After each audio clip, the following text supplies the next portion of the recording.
Hello. Niiamah Ashong here, and welcome to the Outliers Edge podcast. I am so grateful for being a part of your journey, and I am actually even grateful and appreciative and thrilled and honored to bring something to you in a different flavor. Today, we are joined with a number of different people who are out in the world shaping their world in a vision that aligns with who they are and what they have to bring to the world. This is what we do here at Outliers Edge, and specifically with the World of Difference. And I'm incredibly honored to be able to introduce you to three people who they're playing the game. We're going to have a conversation here in just a bit after I introduce you. We're going to have a conversation that is really focused on them and getting both their perspectives, their experiences, and also just the different ways that they think about it. Hopefully throughout this conversation here, we'll be in a space where we are challenged in and of ourselves, and what we thought was necessary in order to accomplish something might end up just being a stepping stone or a small gap along the way. I have two young kids right now, so I'm thinking about baby steps. And people say, take baby steps. And my thing is for a baby, those steps are really huge. So I'm really excited for wherever this conversation goes. Let me do everyone a favor and just introduce, give you a chance to introduce yourselves. I like to give people a chance to speak themselves into the room. So we have Dom, Nat, and Dave in this conversation here. I'd like for you each to just go through and we'll do this. If you can just say your full name, and then let people know what's the mission that you're on in the world and how are you currently bringing that to life. Dom, why don't we start with you? Okay, thanks, Niiamah. Thanks for having us on today. So my name is Dominic Bohan. I'm the co-founder of Story IQ. We're a training company, mostly corporate training, and our mission is to teach people data storytelling and data literacy skills. So sounds a bit jargony. What that really means is helping people learn the 80-20 of skills that you can use in the workplace. So the skills that you can learn quickly, that are accessible to everyone, that you don't need a math or statistics degree or a whole bunch of pre-existing education to start applying, so that people can start getting value from data. So what we're all about is not what you might think of as data analytics. It's not the hardcore data science stuff. It's doing the basics really well. It's a lot of critical thinking, problem solving, doing simple analytics, but focused on the right question. And then most importantly, data storytelling is getting someone to actually act on the insights that you've provided, selling your message to someone so that they can take action. That's absolutely fantastic. And Dom, I know you have a podcast as well. Why don't you go ahead and let us know, so that as if someone wants to continue getting to know more about you and diving into being a data storyteller, they have a pathway to do that. Thanks, Niiamah. So it's called the Data Driven Podcast. We talk about data storytelling, but we also talk about data analytics use cases. So it's a very practical podcast. We have guests come in from all sorts of different industries. We have people building tools with AI that they're using to leverage data. We've got people that are data analysts. We've got leaders from industry, from big companies. And the podcast is really about telling stories. It's about inviting guests to come on the podcast and share their stories of how they've actually got value from data. So instead of going into the technical details, they're telling us, how did we actually achieve a result? We've had stories of people that have massively slashed their marketing costs by optimizing their marketing analytics through artificial intelligence and analytics, all sorts of use cases like that, where we tie it back to a practical application. That's fantastic. And I love the tying it back to a practical application part of it too, because as we have this conversation, we're going to go off in many different directions, but everything we say here is done with intention and has some application along the way. So as we go on, we'll just make sure we thread that needle as well. Thanks, Dom. It's a pleasure to be in conversation with you, and I'm excited to tell this story with you here today. Nat, help us get to know you. Well, first off, thanks for having me on the show, Niiamah, and it's good to be with all these guys here. My name is Nat. I have a podcast called Transcend with Nat. I also have a weekly newsletter on Substack called Transcend with Nat, and I do a lot of private coaching, spiritual counseling I work with people often who are feeling stuck in their lives and who need that help to either realize a dream. Maybe they're unfulfilled in what they're doing in a relationship, or whatever struggles they're having in their life. And that's something that I work with people to move through those times and those areas to have greater fulfillment in their life. And a lot of my work around that, I do workshops as well. I told Dom before we got online here that I'm going to Australia. He's from Australia, and I'm going to be doing some workshops there, as well as surfing up along the coast as I do it. Because I live in Puerto Rico, you can see my favorite beach behind me, and part of my life is surfing, and I use a lot of lessons from that in the work I do with people. And so that's really, I want to help people get above their problems often and find the way through to something that they want more of in their life, so they're more fulfilled. So Nat, well, thank you very much for bringing that in here. It's a wonderful beach there. I'm like, just to be able to like see that and be able to go. It's making me, yeah, it's making me think about what I want to do with the rest of my day. So I appreciate you on that. Awesome. And Dave, let's go to you. Tell us more about you. Tell us about the mission that you're living out in the world. Absolutely. Thank you so much for having me on the show, Matt, Dom. Nice to meet you both as well. My name is David. I am the basically founder and creator of what I call Florida Beer Media, which encompasses floridabeerblog.com, a blog that focuses specifically on Florida beer that's been going on for almost 10 years now. As an offshoot of that, we also created the Florida Beer Podcast, which has been going on for about 3 years. We're approaching episode 150 of that. We had some other podcasts and live show that we did during the pandemic, which have come and gone their course. But with this, with both of those and with some other projects we have coming up in the future, there are a lot of stories that are happening in craft beer and I guess related industries such as spirits and wine and cigars and so on. And a lot of the time those stories are left uncovered. People either don't know that they're there or aren't listening in the right spots. And it's one of the things that I've always wanted to do is to learn those stories myself and get those out. There's a difference between picking up a beer from the shelf and drinking it and understanding all of the societal and legal and cultural influences that led that particular product to be in your hands. Well, David, I'm excited that you're here. It's cool. I also just like it's cool to see like the longevity. You've been here for like 10 years, showing up consistently, and allowing things to just continue to grow. And what I'm hearing is that they're like Florida Beer Media has things that right now are currently working, and you've also tried some things that have actually fallen to the wayside. And it's cool to keep bringing this level, like these different types of experiences, and like also the length of experiences into this space here. Y'all, I'm excited to talk to you all. And this right here is part of what a world of difference looks like. Like we're from vastly different backgrounds, and we're doing vastly different things out in the world. And at the same time, there's a unifying component to it all. And the unifying component is that we've chosen to step into leadership, and we've chosen to go and bring more of what it is that we're looking to bring out into the world. I'd like to start us off here with just to playing off the place of leadership here, and taking a look at it and just saying like, given who you are, and it could be you as the individual leader, or you can think about the organization that you're part of, or the business that you run. Like, how are you seeing the things that, like, I would say like maybe are your more unique strengths and talents? How have you found ways to implement that into what you do, and how has that led to like some of the results that you're seeing?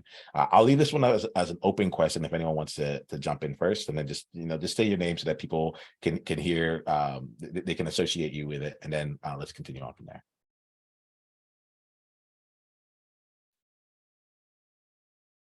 I'm happy to, I'll jump in. I'm Nat, and my Starbucks name is Matt because everyone always gets it wrong, M-A-T, but I'm actually Nat, like Nathaniel, like Nat King Cole. And so it's Nat. And one of the things that I do well, I would say, is I listen. especially in my one-on-one sessions. I've trained to listen, and it's so amazing what you get from listening, because most people actually have the answers already that they're looking for. And if I can listen to what they're saying, and then the next step is to listen to what they're not saying, and to find what that is, and then reflect it back to them. Usually that's all you need to do for someone to have that aha moment where they can step forward, where they can get through whatever is blocking, because most of our blocks are inside, from my experience. And to answer how I've applied it, I mean, I've applied it often. I apply it all the time in my coaching, and the results I've seen. For instance, I have a friend who 5 years ago I was having a conversation with, and I was coaching him through.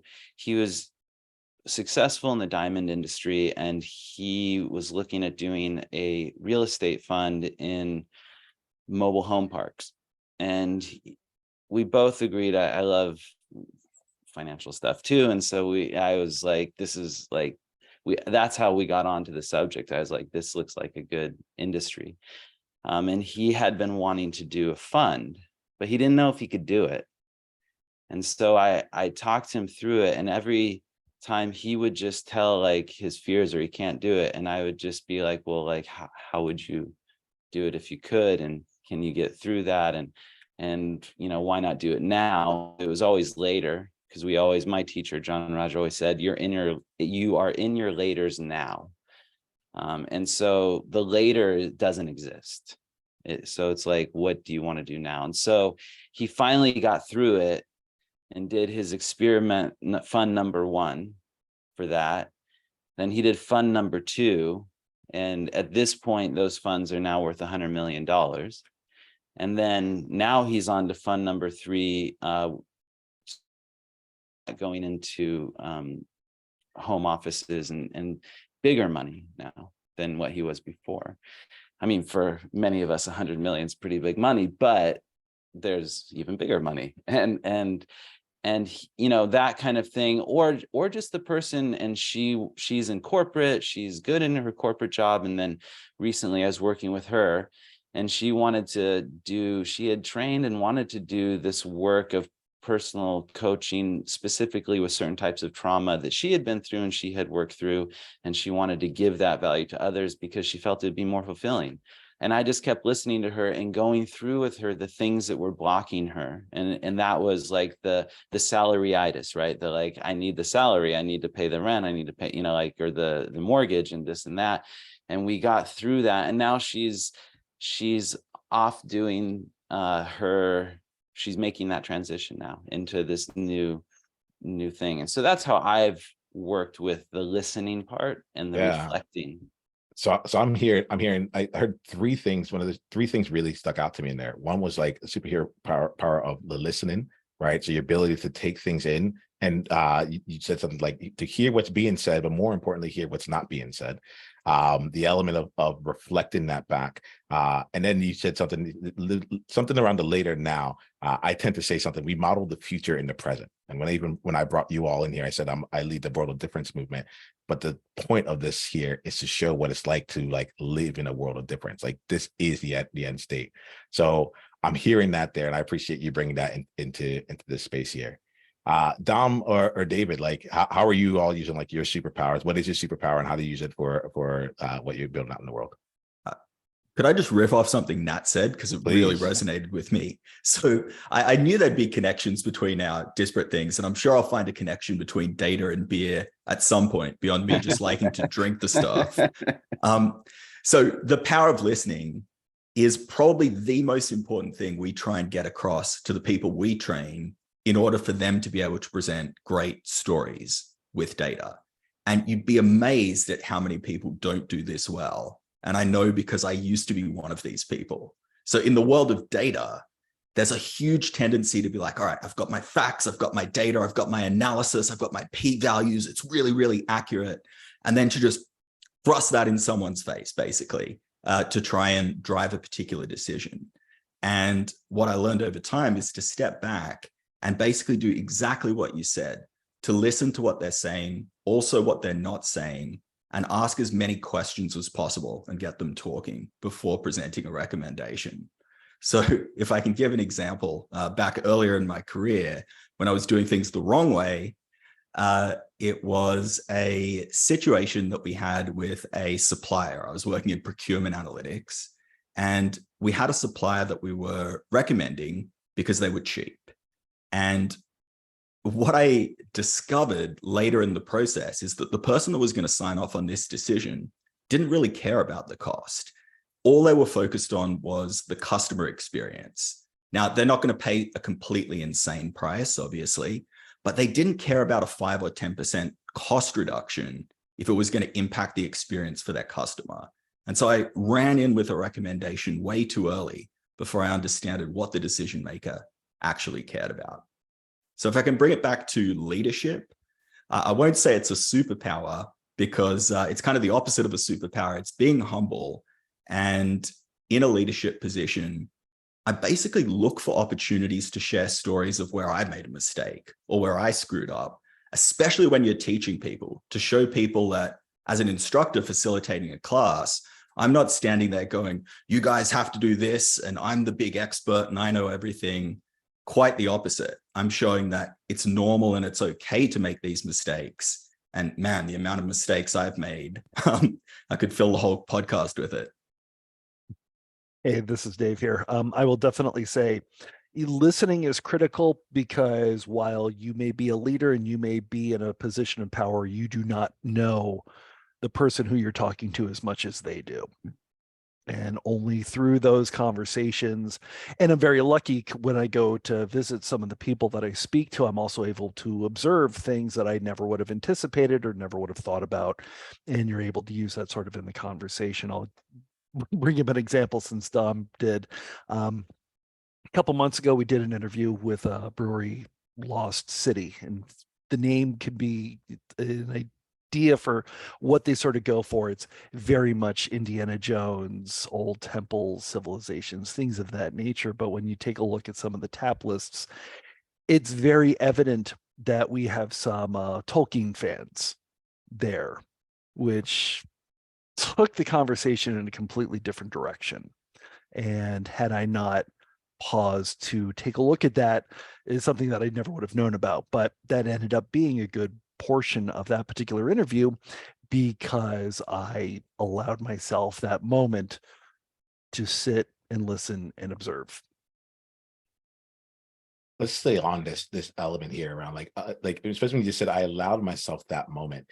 There's something in there that I feel when I think about outliers and world shapers out there that would that go on the path and they see, like, let's say the data says something here, or like, hey, this is what the person is telling me that they want, or this is what we said we were coming into this conversation, and then seeing that there's a different path, a path that most people haven't taken, a path that most people wouldn't take. I would love to like slow down a little bit on that, because I feel like at first I was thinking, oh, this is something that happens like at the very beginning of your journey, taking that first initial step into it. And then as I'm thinking about it, I think about it for myself. I'm like, no, this keeps happening. Like there are more and more opportunities to step into a bit of the unknown. So this sounds like, Dave, I'd like to start with you on this one here. Like, tell me about like stepping into the unknown, you being able to see that path that most people wouldn't take, and some of the choices you've been able to make, and like the results that have come from, you know, choosing the path less traveled, or like the less illuminated path for you. Actually, it's kind of interesting, because one of the reasons why I really got started doing the podcast is I would listen to other podcasts and I would be entertained and I would learn some things, but I always left with the feeling of, but I have all of these other questions and you didn't ask those other questions. You didn't come close to those questions. What's going on with those questions? So I want to know what's happening with that. And so I very quickly, very early on, made that conscious decision to go down that pathway. And there's certain questions that I don't ask because I already know the answer. I know how you got started brewing. It's almost the same story for everybody. what was it like working with the city that you're in when it came time for zoning laws and things of that nature?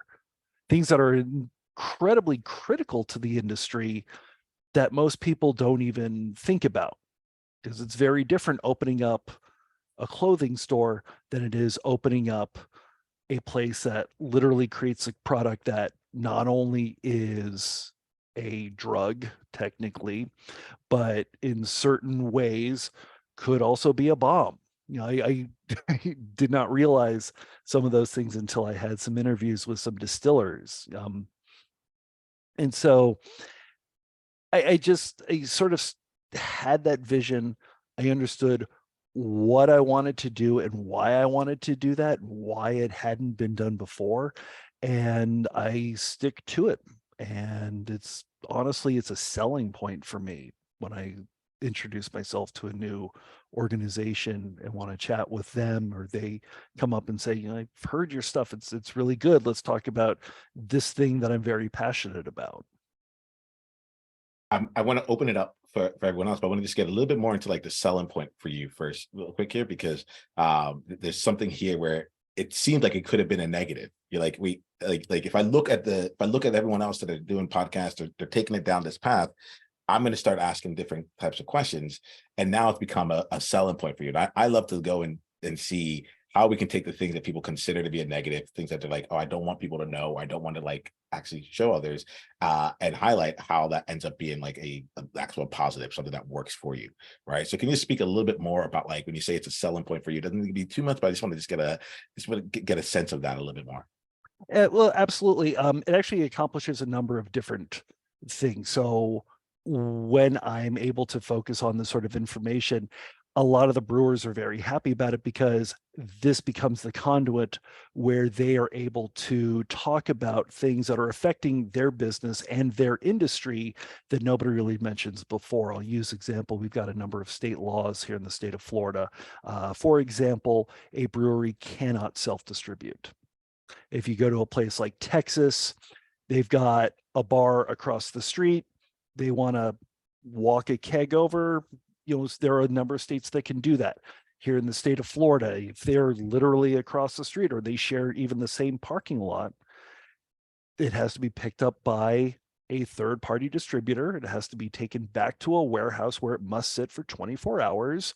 And then the distributor can charge whatever they want to that restaurant that's right next door. That is something that you don't get a lot of when you look at beer social media. You don't see it on the advertisements for the Super Bowl, but it is intensely critical and literally a point of business for the breweries that are here in the state of Florida that affects their bottom line. They're not really able to talk about it. And so I become the place where they can talk about it and get that information out. Switching up gears a little bit, obviously there's a lot of interest in creating breweries. Got many home brewers in the state and in the country. You know, thank you so much to President Carter for signing that legislation into law. And while it's great to find a way to dial in a recipe, there's a lot that goes into creating a business. Making a beer and making a business plan are two drastically different things. And so my product, my industry kind of becomes the place where the people that have done it are able to give real actionable advice to the people that want to do it. I appreciate that, David. Thanks for that. Like, I'm glad I asked for to expound on it. Just like as you're talking, it's getting me to think differently. It's making me think about like even the next questions that I would ask. Like, I'm like, okay, like the word curiosity comes to mind. Yes. You know, and it's like, so it's like, oh, how does listening and curiosity come together where it's not just like the rote questions like in here, but it's like, what are the questions no one else is asking? And what are the questions that you wish someone would ask you, but you don't have another place to go and ask that? And then what comes out of that from a platform perspective? It's really working on me. Let me open it up to Dom and Nat. Anything you want to say to anything that David said at all, or if you want to go back to the question about like walking into the unknown for you, like I'll be curious about that as well. But let me just open up some space on that. I'd be keen to double down on curiosity because I think it's Yeah. a natural extension of what happens when you actually listen. And yeah, a bit self-serving because it's also something that we try to foster in our training is sparking that curiosity and getting people to think differently, think about creative solutions they might not have considered. So I can share a little example. This is an example that a friend of mine encountered. And I can't share the name of the company, don't want to get sued, but he was working for a big travel website. And their competitors started taking professional photos of the hotels on the website. This was back in the like 20 teens. And so they had amateur photos on their site that the properties had just taken themselves. So they said, all right, we need to do a test and we need to compare professional photos to amateur photos. And what they found when they spent a lot of money taking professional photos is that the professional photos were converting worse than the amateur photos. And it doesn't sound right, but according to the data, they perform worse. They had really good, sophisticated marketing analytics, and they were willing to move on. But there was someone in the team that had a very curious mind. And he said, let's look a little bit deeper. Let's ask a few more questions. And one of the questions is, when were the photos taken? And they were taken in the Northeastern United States, here in places like New York and Boston, in January, in the dead of winter. So the professional photos were showing bare trees, they were showing snow, and the amateur photos were mostly taken at nicer times of the year. And I'd expand on curiosity and add asking good questions. So part of it can come from domain knowledge and experience, part of it can come from listening, but part of it can come from just freeing your mind to explore beyond data, beyond traditional questions you might ask, and just think creatively. And it's such a cliche, but the old no stupid questions. Just throw everything up there and then see if you can test any of it. This is like now I'm curious about you because I know like in coaching, like questions sit very, very like core to it all here. So what's coming up for you in this conversation? How are you seeing this play out for you? And if we need to take it in another direction, go ahead with that. Yeah, I mean, there, a few things have come up. I mean, the question thing is really thing. I think it's even more so of there's no stupid questions to ask the stupid questions. And So if I'm that's getting you right, the distinction there is like there's one to acknowledge that there's stuff in there, that there's no stupid questions, and there's another part to like actually like then be I want to use asking the courageous, stupid but just ask it. Yeah, to actually put yeah, it out into and the world. that's been honestly one of the hard things for me in my life, because you have to be willing to look like you don't know what you're doing. You have to be willing to look like an idiot, to ask those stupid questions. But that's how you get like the real information. And so I think that as Dom was talking about the questions, that really hit for me. The other thing that really hit was just how there is the theme I see going through here too, is that there's this theme of the story. And I think that that's something that's that as I'm listening, I hear that the story is so important to like David's industry. And that's where you get the real pay dirt, you know, like and that's what engages people. I mean, there's reasons, if you go back through long times, a lot of the way that we've learned through history is through stories. You know, even a lot of the great mystics or Jesus, they use parables, which are stories, right? Like, you know, you use stories to teach, to show people, and Dom's business has story in the name, story IQ. And I think, and then and from a consciousness perspective that I look at, like the stories that we have learned about, or that we hold inside of us about our past, and we can change those stories, because often it's like how we created the story. I mean, what happened, but then the story we created around that can then drive us for a lot of our lives. It can drive our behaviors unconsciously. And so as we find our own story and what those are, so and the curiosity, I mean, that's just the thing to me. I'm such a curious person that, you know, I think that's a big driving And it makes life interesting when you're actually curious about other people and about other things.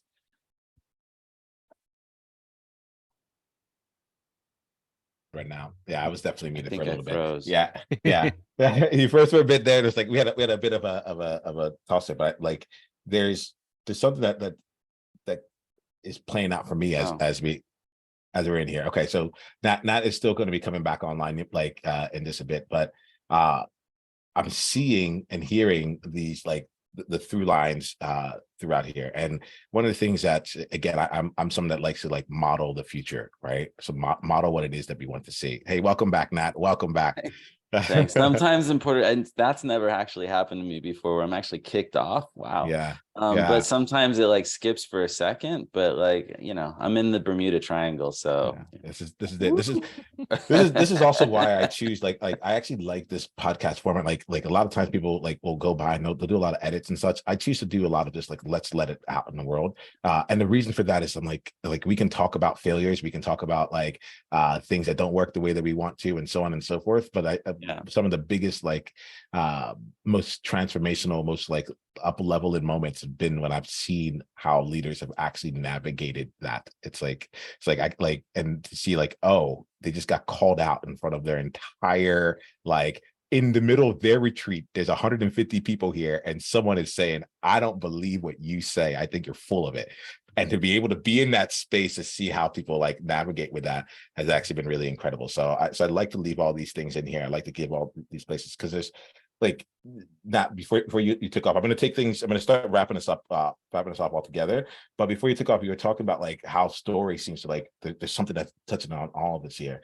And I was paying attention to that. I was like, oh, I love how I was bringing in a great example. Like, it's like, here goes where it is, and here goes the example. And then when they gave the example, like there's just really strong storytelling techniques that are taking place. Like, I'm engaged in it. I want to acknowledge you for like investing in your storytelling, like what it means to be a storyteller. Because it's one thing to be told to tell a story, and there's another thing to actually have built the fundamentals and the skill set to actually be able to tell that consistently and in a compelling way. So I really appreciate each of you bringing what you brought to the table here for telling the stories, for being you throughout this year. What I'd like to do is give us each a few minutes just to wrap up on something that we want to like just make sure that the world knows, whether it's related to what we're doing or something that may have come up in this conversation. But just give each of you just about like a minute or two spotlight. Let's say with a minute here, so like a minute spotlight, just like share something that like is obviously either an insight or a takeaway that you want from the result of this conversation. And then what we'll do is we'll go around and make sure everyone has a way to get in contact with you, and we'll close off for today. Does that sound good to you all? that's good. Awesome. All right, Dom, why don't you take it away? What's the insight that you're looking to share? Well, it's been great to hear from Nat and David, and that storytelling is important to their business and what they do in the world as well. We're a storytelling training company. A lot of when you talk about data storytelling or business storytelling, it often gets misinterpreted as you've got to have this grandiose presentation and use these storytelling techniques to make it really, really engaging and all of this stuff. And coming back to what Nat said, I think it's really a lot more about being authentic and coming back to the first part of the conversation, understanding your audience and listening to them. And to tell a great story, whether it's a business story or any story where you want to influence someone, it could be on a podcast, it could be to your friend or significant other, especially if you want to persuade someone of something, that fundamental skill of understanding what they care about and weaving the story towards that, showing them how whatever you're recommending can benefit them, that's really the essential skill. And all of the show personship is secondary to that. What I want to do is I'm going to keep the ball rolling because I don't want to take away from what you just said. So thank you so much on that. Dave, how about you? I think the one thing that I definitely took away from, and it's something that had on the back of my mind, is the no stupid questions idea. And the way that I take it from is not from me as an interviewer, not from me as a creator, but I take it from the point of view of a listener. Because while I may think it's a stupid question and the person that I'm speaking to may think it's a stupid question, I guarantee you somebody who's listening, somebody who's reading, genuinely has that question because they don't know. And I know that the next creators and the next thinkers and doers are out there listening right now. So it's important for me to look like the idiot so that way they don't have to worry about that. They've got the knowledge so they can move on and either affect change or just become knowledgeable people or create the next thing. That one hit me in a nice way there. I appreciate that, Dave. Nat, how about you? What's your final thought on that? Well, I would like to give a little technique about listening that I think could help your listeners. And Niiamah actually did it. For those of you who are listening to the podcast, you did it, and it's the way I heard it called. It's called many different things, but perception checking. And it's basically you listen to what the person's saying, and then instead of responding to what the person's saying, you say, what I heard you say, and then you can start by just repeating back what they said, but repeat what you actually got from what they said, and give them a chance to correct that. Because sometimes we say things, and when it's Give it a second here. Give it a second here. Okay. So what we'll do here is, unfortunately, it looks like Nat broke up in this space. And I want to look to see if we need to. Oh, yeah. Sorry, Nat. Here we go. Let's do this. You're back with us. Why don't we bottom line it in a sentence? Yeah. Give us what you want to Yeah. know. So listen to what they're saying. Repeat back what you heard them say. Give them a chance to check it. It works in business. It works in relationships, especially as a guy, often men are accused of you're not listening to me. I've heard that in many relationships, and this is a technique that actually works. If instead of trying to fix it, you just reflect back to the person what they're saying. So that's a technique I would say is really simple and helpful in the learning how to listen. Well, I appreciate all of you. It's really funny because at a certain point, I'm like, okay, it's time for us. We have to with the time that we had allotted, we're gonna have to start wrapping up this conversation. But I also am like, oh, it feels like we're just warming up, and that's when I know. I'm like, it's a good thing. If it feels like we're warming up, then we're building an ongoing relationship. Well, I'd love to continue this conversation, have each of you on individually for a longer conversation here. I think you're doing great work in the world. The organizations that get to work with you, for the places that your things get to go in the future, I get really excited. Let's go really quickly here. Just go through, just make sure if anyone wants to continue down the path of getting to know you or getting to stay in your world or to keep telling stories with you, where can they go? Dave, can you let us know first? Then we'll go to Nat, and then we'll go to Dom, and we'll close for today. Okay, pretty simple. FloridaBeerBlog.com is that website. Florida Beer Podcast is the other website. Podcast is available, Apple Music, Spotify, so on and so forth. Social media, Facebook, Instagram, and I guess Threads. It'd be at Florida Beer Blog. Sorry, Facebook is at FL Beer Blog. And then whatever Elon Musk wants to call it these days is at Florida Beer Blog as well. I like that you're leaving it open. It's like whenever you listen to this, it's that place. Nice. Nat? So my website is Transcend Online. Can you say that one more time? Your website is what? Transcend.online. And Transcend with Nat, name of the Substack. You can go there, Transcend with Nat, Spotify and Apple and all that for the podcast. And you can reach me through my website, transcend.online, Instagram, Transcend with Nat. Awesome. Thank you. And Dom. Hey, our website is storyiq.com. That's it. You can reach me through the website. And if you want, you can check out the Data Driven podcast on all the main podcast platforms. Well, I appreciate all of you. Thank you so much for your time. Thank you so much for your openness. Thank you much for bringing your experience to this conversation. I appreciate you all, and please keep going forth and creating your world of difference out there.